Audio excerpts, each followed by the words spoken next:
Hello, and welcome to this channel. If you're new here, my name is Josh, and here we like to take the fool's journey as we clamber towards truth. All right, so I like to start these videos off with a little saying that I've written down in Norwegian. All these sayings so far, three plus this one, have all came from the same series on Netflix. If you can tell me which series it came from, just let me know down in the comments and I'll give you mad respect. Anyways, here we go. There it is. I'll give you a second to look it over. All right, so Når alle lever det ikke bare opprør og si sannheten det revolusjonært. Så tenk deg noe om når du sier det, for sannheten et våpen. And that means when everyone lies, telling the truth is not just a rebellion, it's revolutionary. So think carefully when you say it, because the truth is a weapon. All right, I'm going to read that one more time for you guys. Når alle lever det ikke bare opprør og si sannheten, det revolusjonært. Så tenk deg noe om når du sier det, for sannheten et våpen. And again, that means when everyone lies, telling the truth is not just a rebellion, it's revolutionary. So think carefully when you say it, because the truth is a weapon. All right. Not sure if anyone here that's currently watching has watched any of my previous videos. This one somewhat goes hand in hand with pretty much how God will kind of progress somebody consciously. My last video was about how God pretty much grips someone's heart, like the seeker's heart, and pretty much the individual like laments and suffering until they figure out, hey, I need to go seek the divine and become a part. And that's what constricting the heart and releasing it. I can't even think of the names right now. Bast and I forget the other one. Nonetheless, this one I'm going to go into consciousness and pretty much where we want to get to somewhat become like the Isani Camille or the Ubermensch. The Ubermensch is like the perfect or superhuman. Not any superpowers, just intellectually super. The Asani E Camille is the perfect human, or the Zadik, which is the righteous man. And that's what we aim to become, right? And that's pretty much what the whole game of consciousness is trying to level up to enlighten not only ourselves, but our community around us and just become better as a whole. So like all my other videos, because sorry about my setup, I'm gonna hold up the whiteboards to give you guys a quick like little glance on what we're going to be covering. Again, I am sorry this is a lot of information, because on second thought, I am not sorry, because any single topic can literally be its own video, and I am condensing it down into like bite-sized clip notes to try to portray what I'm trying to get at for your pleasures. All right, so give me a second, let me grab the boards and then I'll hold them up, somewhat maybe explain it, maybe not, real quick before we get into it. All right, here's the first board, pretty much starting out questioning consciousness, the stories that we tell, getting trapped into our surroundings or projecting ourselves. This also leads into synchronicities and whatnot.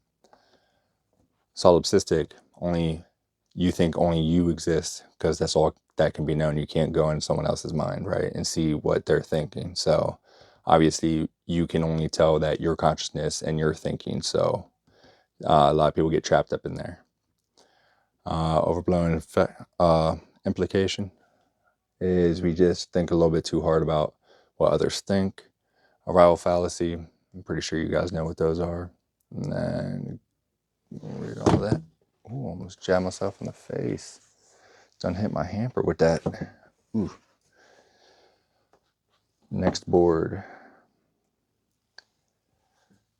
All right, up top, I have the 7 levels of consciousness. When we get there, ooh, you may want to open it up on like Google or something for yourself and look for this image, all right? Because that's a lot of information that we're going to be covering. So obviously I'm going to be off to the side because my setup's kind of shit. So you're going to want to follow along through the internet if you're able to, just to look at a picture. After that, the 7 levels of consciousness kind of play off of Maslow's hierarchy of needs. Individual psychology of Alfred is pretty much we get shaped from thinking that we are less than we are. All right, and then attachment theory is how our caregivers affected our upbringing. Rational choice, homunculus is the low person inside your head. Those effects, these 2 are the ones that we aim for. All right. Oh shit! Don't erase something. Let me put my hand on the back. The synoptic mind and differentiated perception. Those 2 are what we aim for. And I'm not sure if I already said it or not, since this is a large, vast topic, I am going to have to maybe erase 1 or 2 boards and add more information. So as the boards come up and you want the information, screenshot it. I will try to either put a post up of the video, a picture of the board, because actually I should do that anyways, because I took a picture of every single board I've written and probably make it easier for other people to jump on terms and go research them for yourselves, right? Like I said, pretty much every single topic that we cover can be their own video. So take the information, do with what you want with it. All right, so give me a second and I will set up. All right, like I said, we're starting up here with the elk theory. All right, so the existential elk theory was proposed by Norwegian philosopher Peter Zapfa. It posits that human consciousness is an evolutionary overextension. It derives from the Irish elk's antlers grew too large for its own good, leading to its downfall. Similarly, humans have a consciousness has evolved to a point where it causes more suffering than benefit. Unlike other animals, humans are cursed with awareness of their own mortality and absurdity of life and the vast indifferent universe,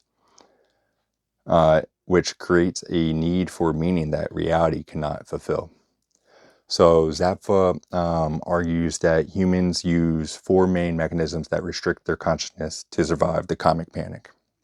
All right, I did not write these down and I apologize for that. So quickly, the 4 are isolation, anchoring, distraction, and sublimation. Isolation is actively ignoring thoughts about life's meaninglessness. Anchoring, clinging to familiar structures to provide an artificial sense of security. So anchoring like religions and whatnot are definitely good anchors. Distractions to avoid deep reflection. And sublimation, channeling existential anxiety into creativity, artistic, or intellectual pursuits to make it more manageable. All right, next up we have narrative bias. A narrative bias refers to people's tendency to interpret information as being part of a larger story or pattern, regardless of whether the facts actually support the full narrative. Narrative bias is a cognitive bias that skews perceptions towards information contained in individual narratives as compared to complex data or other forms of information. Now down to participation mystique, is a psychological and anthropological term that describes a mystical subconscious connection or non-differentiation between a person and another person, object, or environment. It represents a merging of self with the outside world, where the subject cannot clearly distinguish themselves from the object, leading to a state of shared identity. Carl Jung expanded this to describe a state where a person projects their own conscious contents onto external objects or people, creating a sense of unity. It is closely tied to projection and synchronicities. Withdrawal of participation mystique, no longer unconsciously merging with others' psychological states. Instead of absorbing their emotions, you start to observe them. Instead of fixing that problem, you start witnessing their choices. All right, I had to bump you guys down. So we are up here at solipsistic. All right, solipsistic in philosophy relates to the view or theory that the self is all that can be known to exist. A solipsistic person believes only their own mind is certain to exist, viewing the external world, other people, and experiences as potential projections or illusions from their own consciousness. That everything outside oneself could be a dream or mental construct, as you can't directly access another's inner world. Stemming from extreme philosophical skepticism about anything beyond subjective awareness. Objective, very self-centered or selfish. There's all right. Next up, we are down to the overblown implications effect. Is a metaperception error where people overestimate how much others think of their success or failures. When people are so preoccupied with the judgment of others, they tend to believe that the judgment is far worse than it is, where a single slip-up feels like a huge character indictment. Arrival fallacy is the misconception that enduring happiness will be found after reaching a specific goal. It's the belief that achieving a milestone will finally unlock lasting joy and contentment. However, this often leads to disappointment as the anticipated happiness is fleeting and a new goal is set, repeating the cycle. Now down to non-regressive prediction. Refers to a cognitive bias where people fail to account for the tendency of extreme luck-based or high variance results to revert toward the mean, leading to over-optimistic or extreme forecasts. In essence, it's a judgment error, often in forecasting, that fails to consider regression to the mean, where extreme values are usually followed by close to average values, also known as the gambler's fallacy. It involves predicting that trends will continue indefinitely or that exceptional performance will be sustained rather than expecting a return to average. In computational fields, non-regressive methods are used to predict entire data trajectories at once to avoid the error accumulation over time that occurs to autoregressive models. All right, now on to the 6 primary emotional virtues or energetic virtues of the soul, often described as heart virtues or energetic qualities of the heart. These virtues are considered essential for emotional intelligence, personal growth, and connecting with a deeper, more compassionate and authentic sense of self. These qualities represent the soul's natural, loving, untainted state, serving to elevate human consciousness, foster deep connection, and guide actions toward inner peace and divine love. All right, so first up, we have appreciation. Appreciation is the act of recognizing, valuing, and being grateful for the good in life, others, and oneself, fostering positive emotions. Next up, compassion. Compassion, a deep awareness of the suffering of another, coupled with a desire to alleviate it. Forgiveness. The initial process of releasing resentment, anger, and vengefulness toward oneself or others for perceived wrongs. Humility. A modest view of one's own importance. It involves acknowledging limitations and being open to learning and growth. I do have understanding next because it was too too long of a word to fit where Valor is at. So understanding, the ability to comprehend, empathize with, and grasp the deeper meaning of situations and the perspective of others. Lastly, valor. Um, Valor is courage or strength of mind and heart, particularly in facing challenges, adversity, or in acting on one's convictions. These heart virtues differ from the 6 basic emotions, which are anger, disgust, fear, joy, sadness, and surprise. These were identified by psychologists as they represent intentional, constructive, and ethical choices rather than automatic reactions. Next, next up is the 7 levels of consciousness. So, forewarning. All right, again, for the 7 levels of consciousness, you do want to go and find this graph because I can't hold this up this entire time. He'll make what this next section a lot easier to follow along. All right.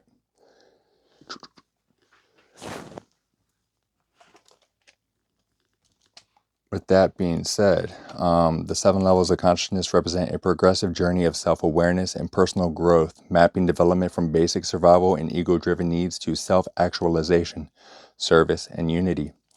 They reflect the evolution from reactive states to proactive, conscious living, where one transcends the self to reach a state of cosmic or unified awareness. While based on Maslow's hierarchy, this model highlights how we react to life's challenges with the ability to drop down to lower levels during crisis. These levels help explain human motivation and psychological development. The main barrier to higher levels is often not recognizing they exist or being trapped in fear-based survival modes. Moving upwards increases emotional intelligence, reduces stress by disengaging the amygdala and improves decision making.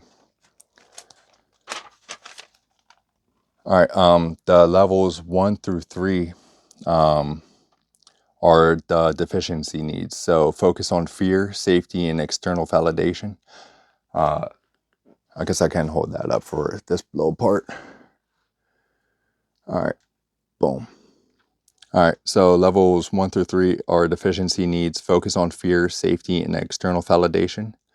4, transition, a bridge between ego-driven goals and soul-driven purpose. Levels 5 through 7 are growth needs, focus on finding meaning, making a difference, and service. All right, there are 3 different variations that can go with this model. The Barrett's model, which is evolution from basic survival to self-actualization. The Vedic, which is states of consciousness model. And then personal development awareness view. I do have all 3 for each level, so I'm going to quickly go over those. So level 1, I'm going to do B, V, and P. So B is Barrett's model, V is the Vedic, and P is personal development. All right, so level 1, B, again, Barrett's model. Survival, so focus on safety, security, and physical health.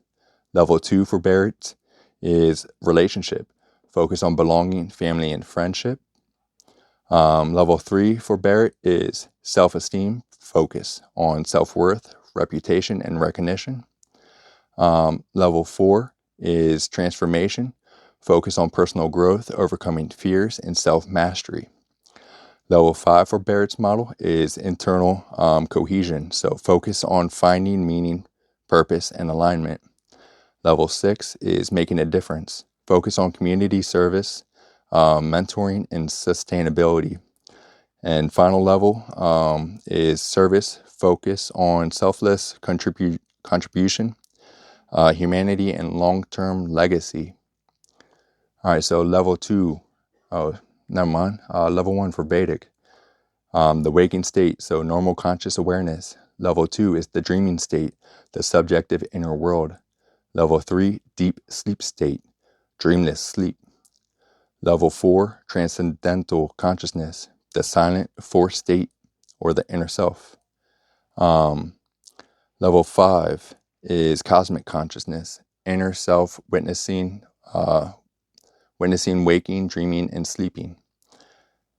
Level 6 for Vedic is unity consciousness, Perceiving the divine in all creation.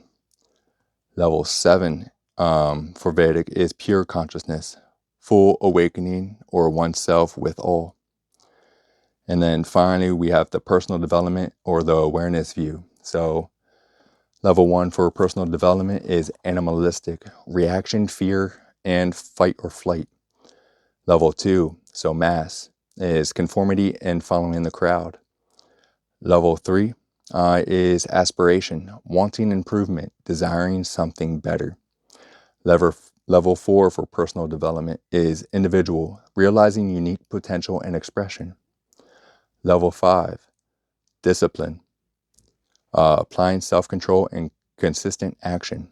Level 6, experience, applying knowledge and experiencing results. And finally, level 7 for personal development is mastery, living in harmony with life's flow.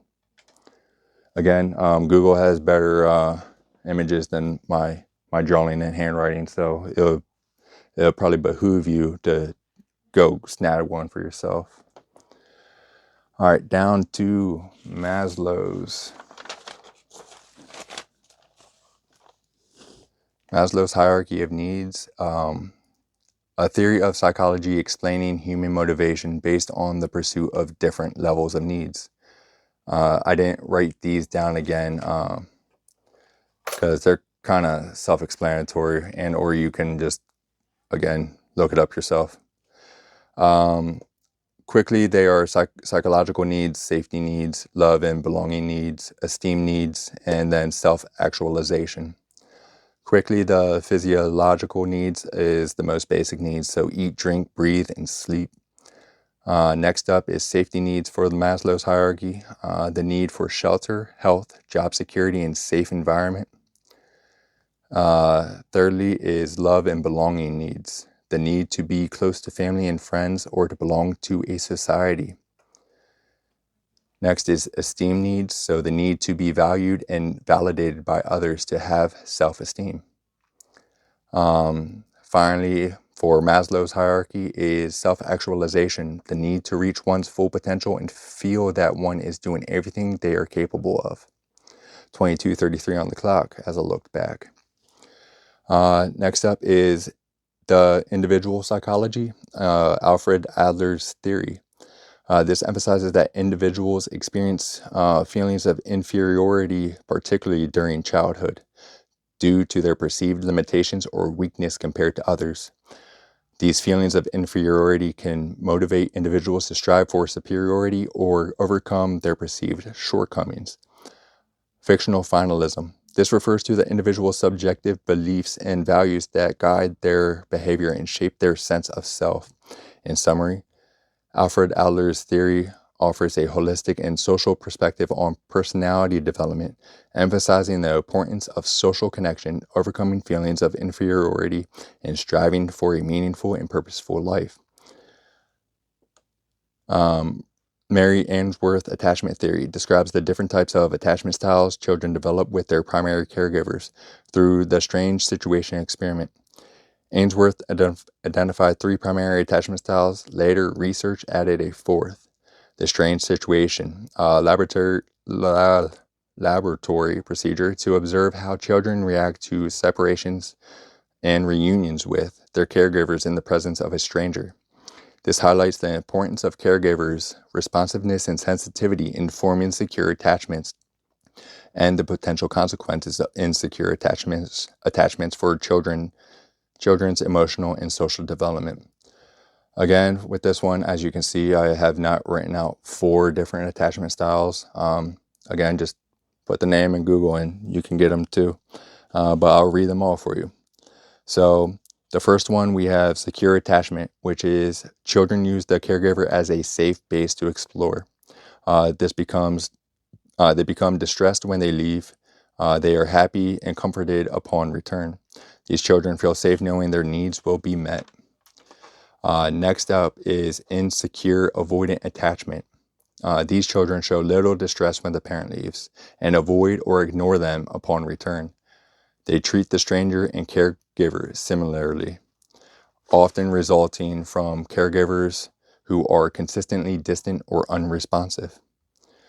Next up is insecure resistant attachment, which is children exhibit high distress upon separation and clingy behavior, but then reject or resist comfort when the caregiver returns. This often stems from inconsistent hit or miss parenting.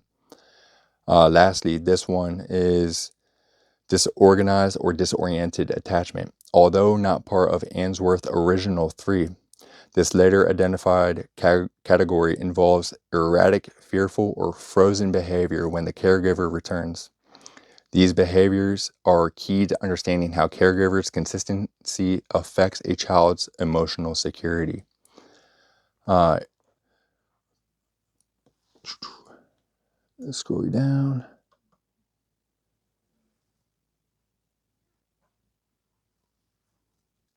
Sorry, I'm back. 25:55 on the clock as soon as I hit record again. Next up is bounded rational choice theory. This refers to the concept that individuals make decisions based on limited information and cognitive abilities, leading them to choose satisfying options rather than the optimal choice, as they are constrained by time, mental capacity, and the complexity of the situation. Essentially, it suggests that people make decisions that are good enough, instead of striving for the absolute best outcome due to their cognitive limitations. Might be wondering why I have Sophie's choice right there, because that's not bounded rational choice theory. The reason why I have Sophie's choice is because it's used in reference to a difficult situation in which a person must choose between two equally deserving alternatives. Both choices are disastrous. Either it could have forced decision, which is failure to choose often results in even worse consequences. Or Sophie's choice could be deep guilt. It implies that the person making the choice will carry severe emotional trauma by choosing one way or the other. All right, next up is the homunculus. Homunculus is a Latin term meaning a little man. This is in reference to a little man inside the brain controlling actions, leading to an infinite regress of a person inside of a person. This little man's behavior explains your behavior or explains the behavior of another person. A homunculus is a distorted representation of the human body with size corresponding to the cortical area devoted to processing sensory or motor functions, often used in neuroscience to illustrate brain mapping. Also, historically, a homunculus is referred to a miniature, fully formed human believed to exist within sperm. Or in alchemy, an artificially created small human are all also considered homunculus.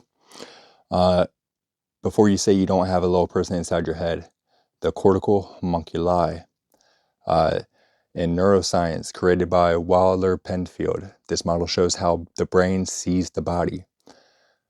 Sensory homunculus represents the amount of cortex dedicated to sensory input. Processes sensations like touch and temperature, featuring large hands, lips, and tongue. Sensory homunculus is in the parietal lobe, just behind the central sulcus. The motor onto the motor homunculus. Sorry for freezing right there. Maps the motor cortex, and this controls voluntary movements. This highlights areas controlling fine motor skills. So face and hands are also enlarged in this area. The motor homunculus lies in the frontal lobe, just in the front of the central sulcus. Both of these homunculuses are not separate in function. They work together to control movement and process sensory feedback. Just so you guys know, the central sulcus is also known as the Rolandic fissure. Is a prominent groove in the brain cerebral cortex that separates the frontal and the parietal lobe. So it's right in between both the cortical homunculi. Last little one before I have to move the board again is the golem effect. All right, the golem effect is a psychological phenomenon where someone's performance is negatively impacted by low expectations placed on them. So an educator has low expectations of a student, which is then reflected in the teacher's behavior. The student's performance or behavior adjusts in response to the educator's lower expectations. All right, so to avoid the golem effect, leaders must actively challenge their biases and foster belief in their team's capabilities, providing support rather than stifling autonomy. All right, got you guys moved up. Next up is the Michelangelo effect. The Michelangelo effect, also known as the Michelangelo phenomenon, is a interpersonal process observed by psychologists in which close romantic partners influence or sculpt each other. Over time, the Michelangelo effect causes individuals to develop towards what they consider their ideal selves. Note that both perceptual and behavioral aspects of partner affirmation can take place consciously or unconsciously. In essence, our partner's beliefs and behavior toward us can bring us closer to the person we would like to become. Now we're hitting into the two good parts right here. Well, the parts that I find most impactful. First up is the synoptic mind, or synoptikos. Derived from Greek, it means seeing together or taking a common comprehensive view. A synoptic mind describes a cognitive approach focused on comprehensive, big picture thinking that connects diverse ideas, disciplines, and perspectives into a unified whole. It represents a master of synthesis rather than a jack of all trades. Often characterized by high curiosity and the ability to find patterns across different domains, challenges, potential for having too many unfinished projects due to high curiosity, and difficulty in explaining one's value to those who value narrow specialization. Next up is differentiated perception. Differentiated perception, rooted in Carl Jung's work, it signifies highly conscious, nuanced awareness, distinguishing between complex, genuine feelings and simple, superficial reactions. Differentiated perception is the advanced psychological ability to see beneath surface level social facades, identifying subtle emotional nuances, unconscious tensions, and hidden intentions that others miss. Because this heightened awareness can disrupt social norms and make others feel exposed, individuals with this trait may struggle with small talk, relationships, and social conformity. While offering profound clarity, it often acts as a heavy, isolating, sometimes dangerous form of consciousness. 33 minutes exactly on the clock. Gotta pause you guys and move you. All right, lastly, I do have the internal family systems theory. And I do apologize. I forgot to warn you guys about that one as well.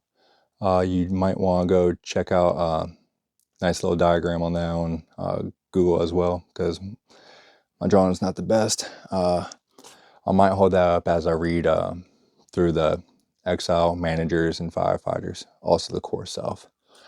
But real quick, the internal family systems theory, or IFS, is developed by psychologist Richard Schwartz in the 1980s.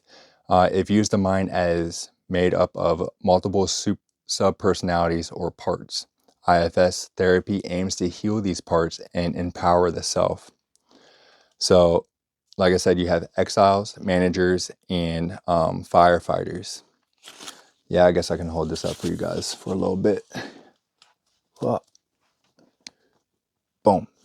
All right, so exiles, younger parts that hold painful memories and emotions, often linked to past traumas. Exiles want to be seen, but feels exposing and vulnerable. Protect, believe they will destabilize the system.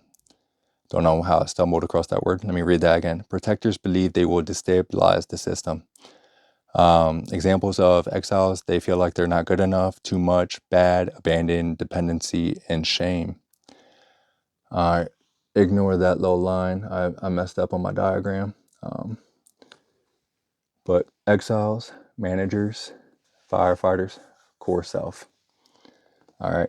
So next up is the managers. Managers, they're proactive protectors that try to control the system and keep exiles suppressed. Proactive resistance, control, and judgment. Their main job runs daily life and is the most acceptable part because of similarity to the core self. They create illusions of safety with inner critic.